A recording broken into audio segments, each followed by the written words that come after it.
Orgullo veracruzano en las alturas. Un piloto nacido en tierras veracruzanas se convirtió en héroe de carne y hueso a bordo de un avión. Y no, no es una película de acción, es una historia real que ocurrió a 10,000 metros de altura y que pudo terminar en tragedia.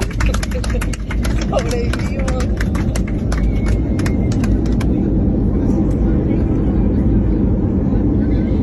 Todo esto pasó el 6 de mayo durante un vuelo comercial de Viva Aerobús que venía de Miami y tenía como destino final Mérida. Aparentemente era un viaje cualquiera. Los pasajeros ya iban pensando en su llegada, algunos dormidos, otros viendo películas, cuando de pronto algo falló. Una de las turbinas del avión empezó a dar señales de un problema grave, un problema muy, pero muy grave. Y ahí es donde entra el protagonista de esta historia, el capitán Roger Alonso Castillo, egresado de una escuela de aviación en Veracruz y hoy piloto con experiencia en Viva Aerobús. Al detectar la falla, el capitán reaccionó con sangre fría, no hubo pánico, no hubo caos, supo exactamente qué hacer. Apagó el motor afectado, algo que en aviación se hace solo en casos extremos. Lo hizo para evitar que el motor colapsara o, peor aún, se incendiara en pleno vuelo. En ese momento, el piloto desvió la ruta, ya no se dirigieron a Mérida, sino a La Habana, Cuba, donde había condiciones más seguras para aterrizar. Y así fue. El avión tocó tierra sin un rasguño y las 215 personas a bordo llegaron sanas y salvas. Pero imagínense ustedes la tensión en esa cabina, pero el piloto veracruzano se mantuvo firme. Nunca antes había enfrentado una emergencia así, hay que decirlo, pero gracias a los protocolos de seguridad y sobre todo al temple y a la capacidad del piloto, todo salió bien, pero lo que pudo ser un desastre terminó en un ejemplo de profesionalismo puro. Días después del suceso, el gobierno municipal de Mérida decidió hacer algo que pocas veces se ve en este país. Es el reconocer públicamente el valor de alguien que hizo bien su trabajo. Le entregaron al piloto el premio como una forma de agradecerle por haber salvado tantas vidas. Y es que más allá del aterrizaje forzoso, lo que destaca en esta historia es la claridad mental con la que actuó el piloto, porque no solamente apagó el motor, también mantuvo informado al pasaje y llevó el control del avión como si fuera una práctica de manual. En redes sociales, el mismo piloto compartió un mensaje donde daba a entender que esa etapa había terminado y que vendrían nuevos retos. Aún no se sabe en qué aerolínea continuará volando, pero lo que es seguro es que lo hará con la experiencia de alguien que ya pasó por la prueba más difícil y la superó. Con eso dio a entender que está por comenzar una nueva etapa profesional. Aún no se sabe en qué aerolínea continuará su carrera, pero lo que sí es seguro es que se lleva la admiración de cientos de personas que hoy pueden contar esta historia gracias a su decisión oportuna. Y además, este caso deja claro lo importante que es tener una formación sólida, porque Roger, el piloto, estudió en Aeronáuticos de Veracruz, una escuela con presencia en Boca del Río, y desde ahí despegó literalmente hacia lo más alto. También nos demuestra que los héroes pues no siempre llevan capa, a veces visten uniforme, cargan bitácoras y comandan aviones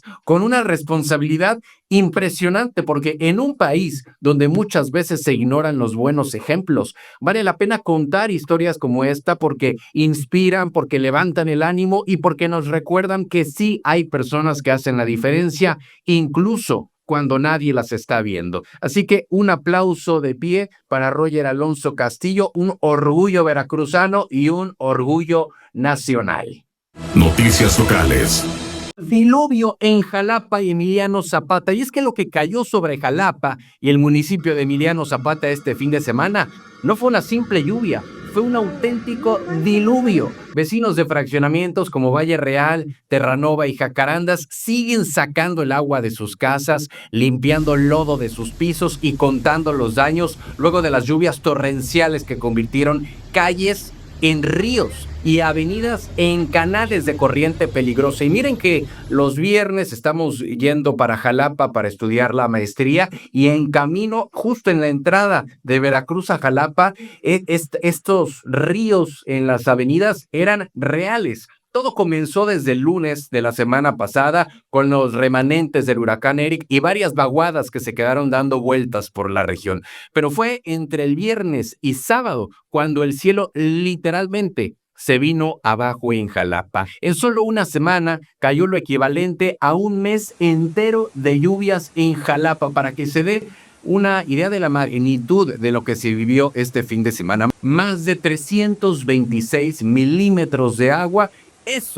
Eso provocó una alerta permanente por parte del Sistema Municipal de Protección Civil, que desplegó a sus equipos por toda la ciudad para atender reportes de árboles caídos, de derrumbes, de encharcamientos severos y alcantarillas colapsadas. Las zonas más afectadas fueron el sur, el este y el oeste de Jalapa, y ahí fue donde el ayuntamiento empezó a coordinar refugios temporales en caso de ser necesario. Se habló de activarlos en lugares como la Aldea Merced o los centros de gestión comunitaria de Arroyo Blanco y Plan de Ayala. Pero si lo de Jalapa estuvo grave, lo de Emiliano Zapata fue casi apocalíptico.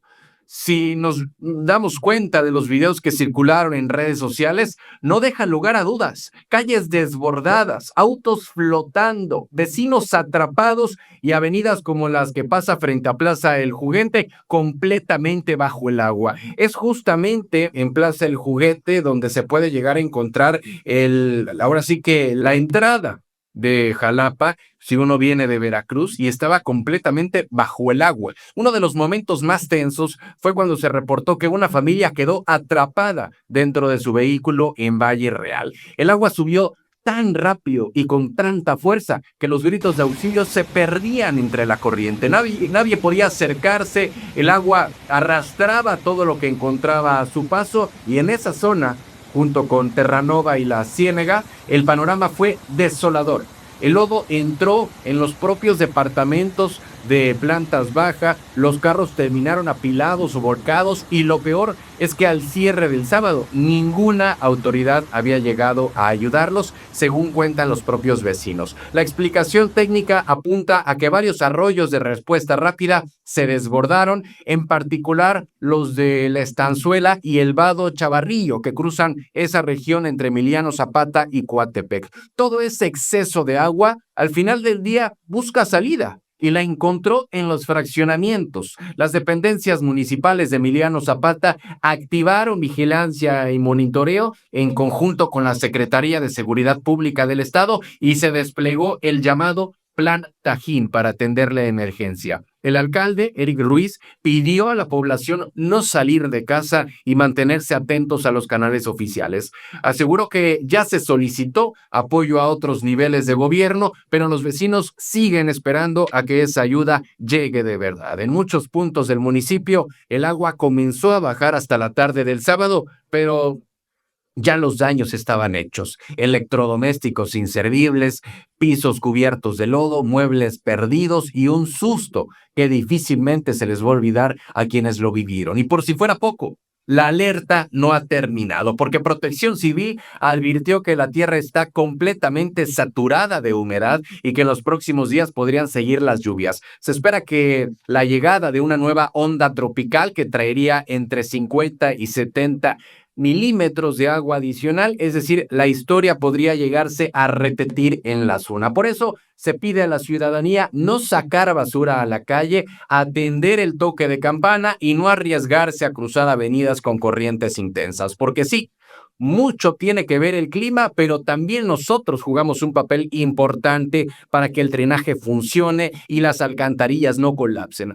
Pero bueno, lo que vivieron los vecinos de Emiliano Zapata y Jalapa este fin de semana es una muestra de cómo el cambio climático y la falta de infraestructura adecuada pueden juntarse para convertir una ciudad entera en zonas de desastre. Ojalá que esta experiencia sirva para que las autoridades no solo reaccionen cuando ya se inundó todo, sino que se preparen antes de que vuelva a pasar, y sobre todo, que no dejen solos a los vecinos que lo perdieron todo.